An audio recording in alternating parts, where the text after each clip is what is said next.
In the world of modern warfare, milliseconds matter, accuracy matters, and firepower, overwhelming, undeniable firepower, can determine the outcome of a conflict before it even begins.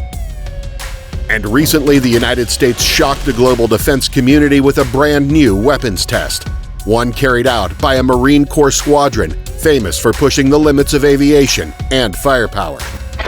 This is the story of HMLA-169, the Marine Light Attack Helicopter Squadron known as the Vipers, and the experimental next-generation Gatling gun that left analysts around the world stunned.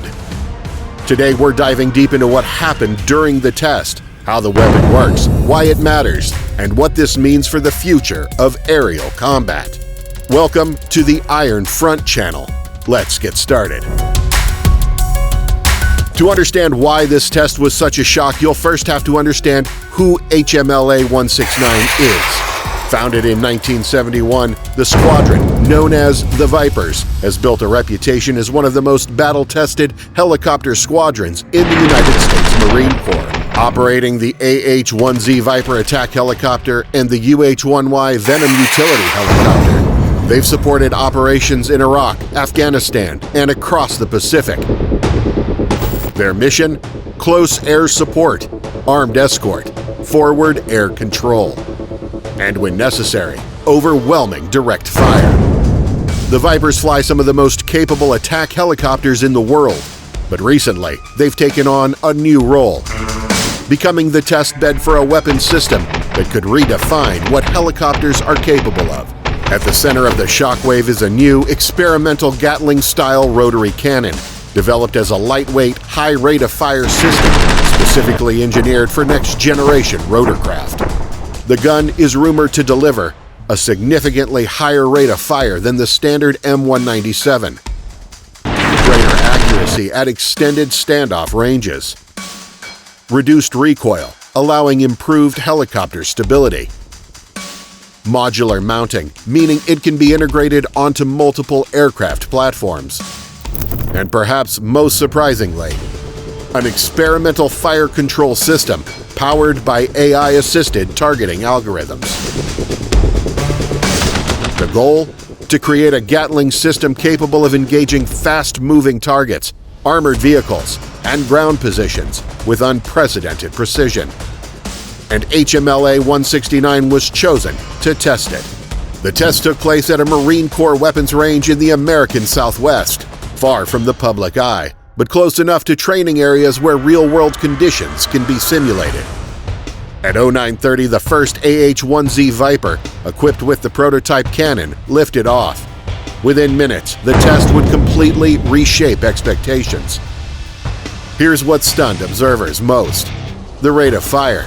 While the M197 cannon on the AH-1Z typically fires around 750 rounds per minute, the experimental weapon reportedly exceeded 1,500 rounds per minute, double the usual output, without significant recoil increase.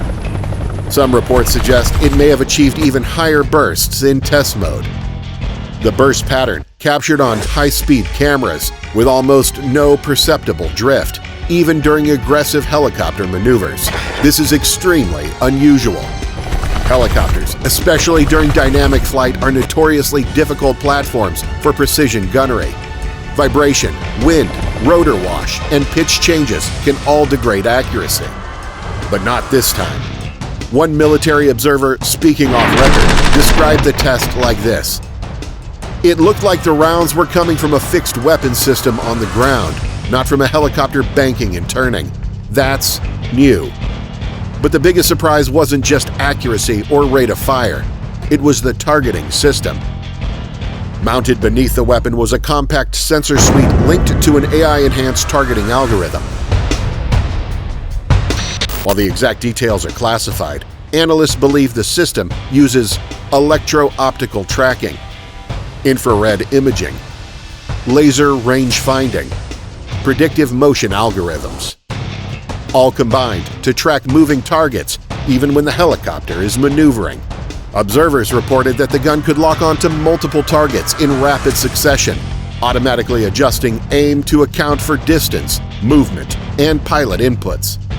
In practical terms, this means a helicopter might soon be able to hit moving vehicles more reliably, engage fast-moving boats or drones, support ground troops with greater precision, operate in low-visibility conditions.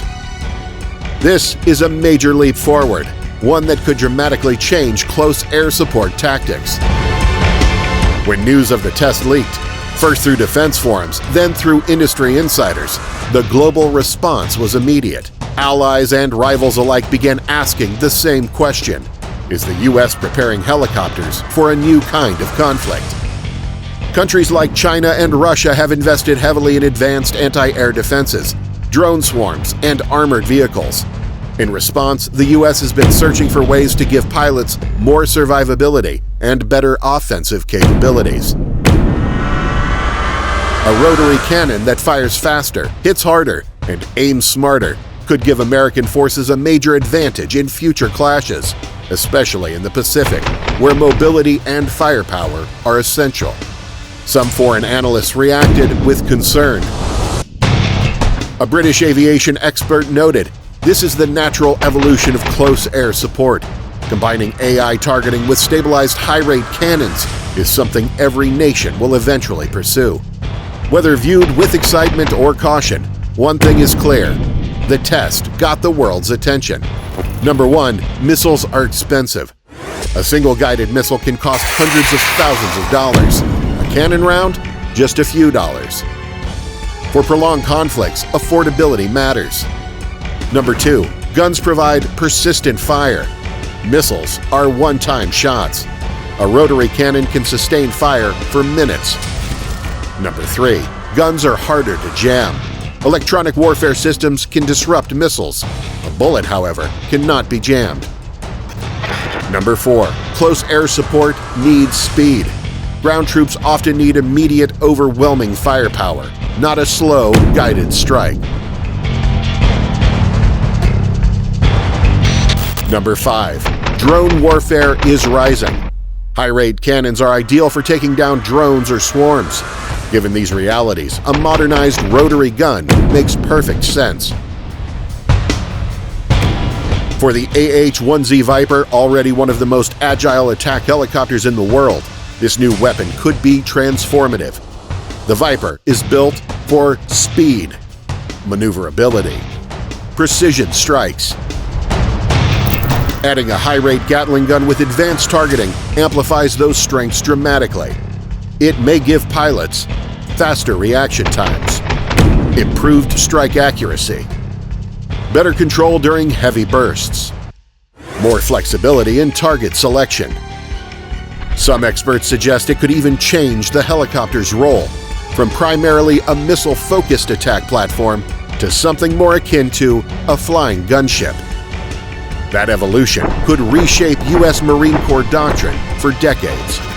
At the moment, the weapon is still in the testing phase. More trials are expected, including live fire exercises at night, stress tests in extreme weather, integration tests with different aircraft, live battlefield simulations with Marines on the ground. If the tests continue to deliver impressive results, the weapon may enter limited production, first for Marine Corps attack helicopters, then potentially for Army and Navy platforms. Some even speculate that it could be integrated into future aircraft, like the Bell V-280 Valor or the Sikorsky-Boeing Defiant, part of the U.S. Army's Future Vertical Lift program. The shocking new test by the HMLA-169 wasn't just a display of firepower.